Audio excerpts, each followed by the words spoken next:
that day in It was pink. from Atlas of the Heart. Oh, cool. What did you Anyway, get? I thought our crew would like it. I think I got a 3 out of 5. With self-compassion. self-compassion. Yeah. It's pretty good. Could take that every day, really, and be like, oh, it's going to be that kind of day. Yeah. Some of it, because it's hard to answer, because some days it's like, I'm on like the high. I'm like, everything, like I am, I don't know what, a fairy princess, part of everything, whatever. Yeah. And then some days I'm like, the biggest piece of shit. Yeah. I don't have too many of those days anymore, but I was like, my therapy appointments are also on Mondays. Oh, great. Always, and Leanne today was like, basically they're like, yeah, it's so important to like take that time to like really feel your emotions. And they're like, me, like that's the thing that I need to work on more is feeling my emotions. Yeah. Me, this person.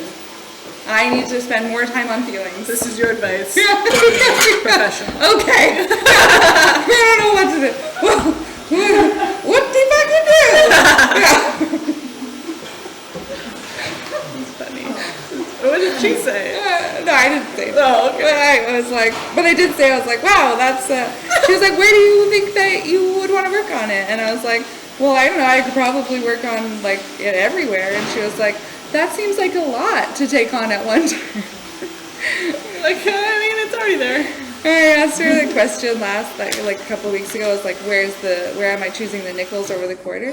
And she was like, I don't know, nothing's popping out. And then she told me I was doing something really well, and I was like, I was thinking about that this week, and I was like, were you just doing that therapist thing where you're trying to get me to do all the work for myself? I don't like it. Is that what I pay you for? Yeah. Oh my god, it's funny. And she was like, I would never do that. She's like, yeah, that's what I was doing. Rude. Anyway, values. Somebody's customer. Who wants to go? We did Who did yours? mine last time. Yeah. Any, did you think about that for your week, or like any, Oh, for sure. Yeah. It all seems very accurate. was it, like, did you have any other insights from it, or? No. That's fine. So not really useful then. It was useful, I thought, in the moment I did it Yeah. to help me navigate CS. Yeah. And like, how? Like to help you navigate? Just like who my customer is. Like just a good thing to be aware of, you're saying? Yeah, okay. So who wants to go? I can go. Okay. What are we doing? This thing. What do they think and feel? What really counts to them? Their major preoccupations. What's something that comes up? Or are there any themes, or is it different for everybody? I think a lot of people are pretty consumed in like the getting started phase of their life, like the getting the career and the kids in the house kind of thing.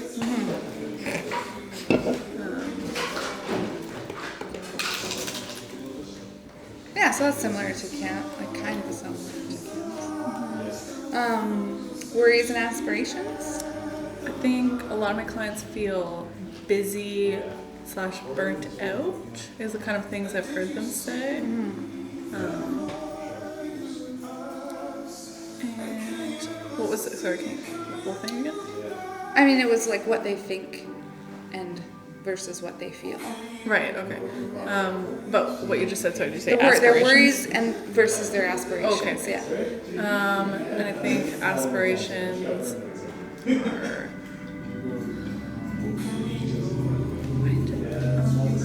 I think for a fair amount of my clients, it's like feeling settled, like just feeling like they're not chasing. I'm the captain of my soul, and Yeah. so something of my destiny or something. Yeah.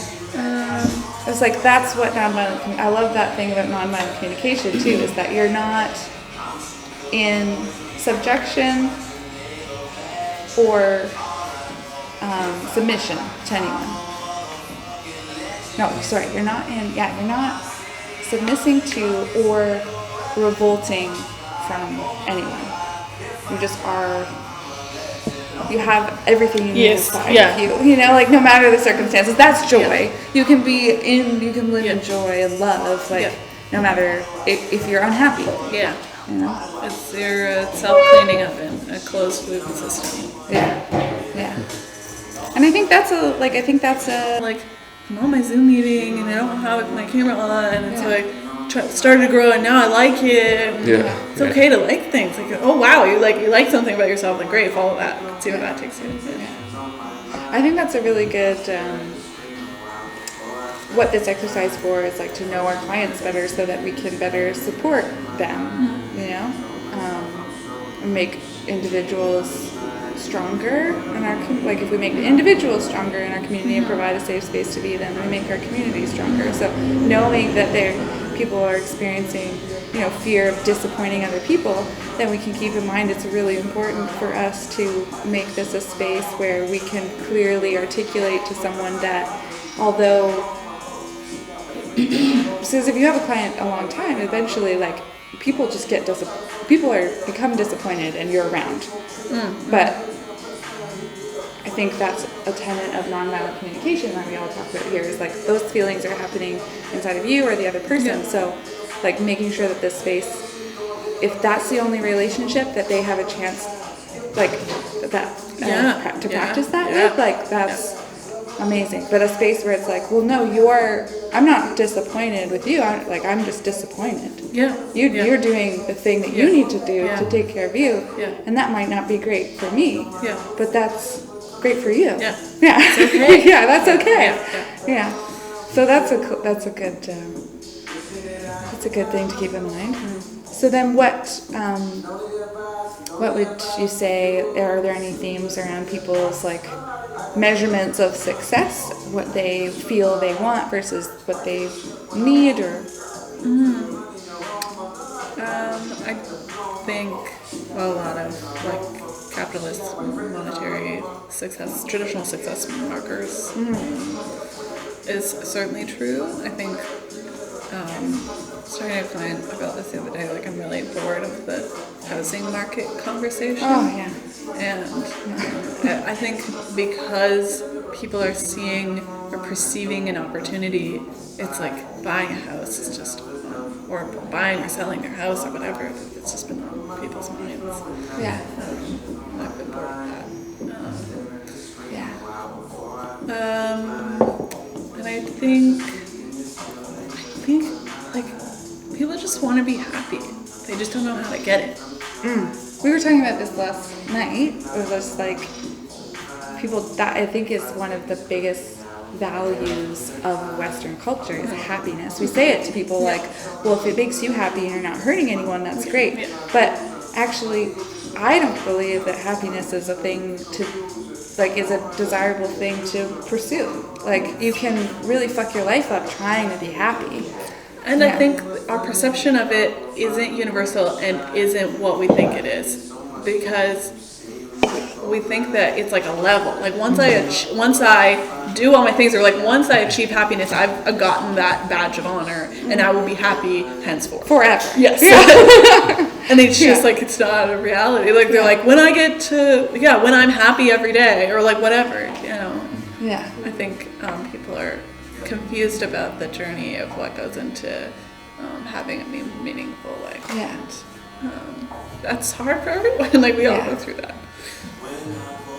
Happiness is a byproduct of, like, often struggle. It doesn't have to be, but like it's just a byproduct of other things. Like, whereas I think you can be joyful. Like I always think of Nelson Mandela and people who have been through like crazy shit. Yeah. Like he was joyful Yeah. while he was in prison for how, like, Sure. ever. For, Yes. not ever, but you know what I mean. Yeah. It was a long time. Yeah. Yeah. How long was Nelson Mandela in prison for? Who's Nelson Mandela? No. He's he became the president of South Africa. I don't know what year he was released from prison, but basically he was against apartheid in South Africa. So in South Africa they had, in the same way that the South kind of was separated with like whites but they had like a caste system of like different colors of people. This guy.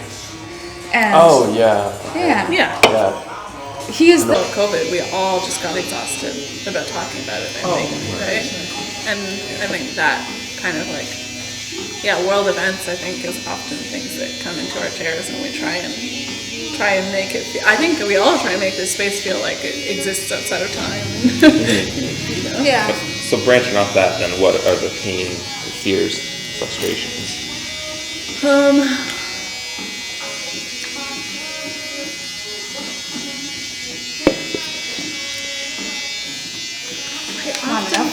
Yeah, yeah.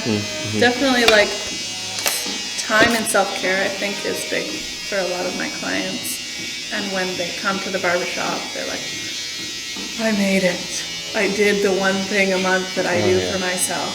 Yeah.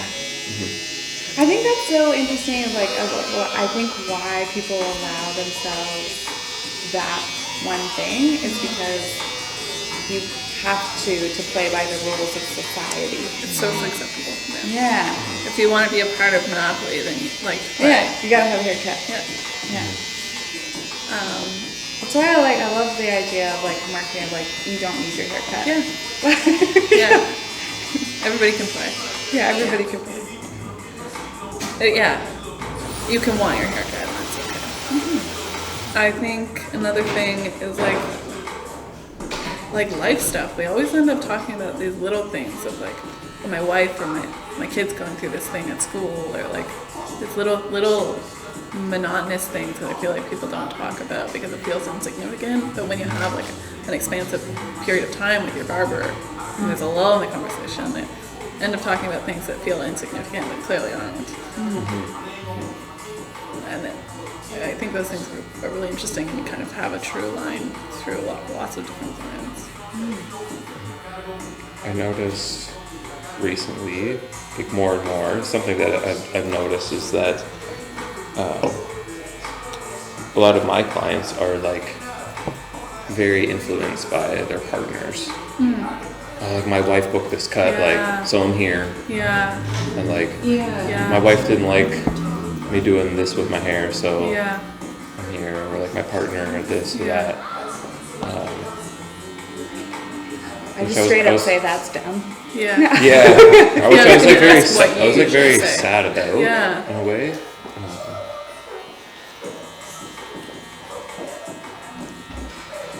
I kind of treat it the same way I would treat a kid with a parent situation, and that like, what do you want? What do you think? And sometimes the question I ask is, what's your favorite part about your hair right now?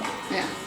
Which you do, you know, and like, and that, you know, it moves the conversation to an intrinsic kind And of something maybe motivator. more positive. They probably don't feel good.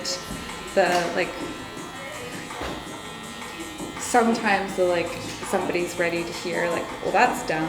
Like, Yeah. you know, sometimes that works, but like sometimes if someone really feels like they're like lost in that relationship, you know, they've kind of lost who they are without that person.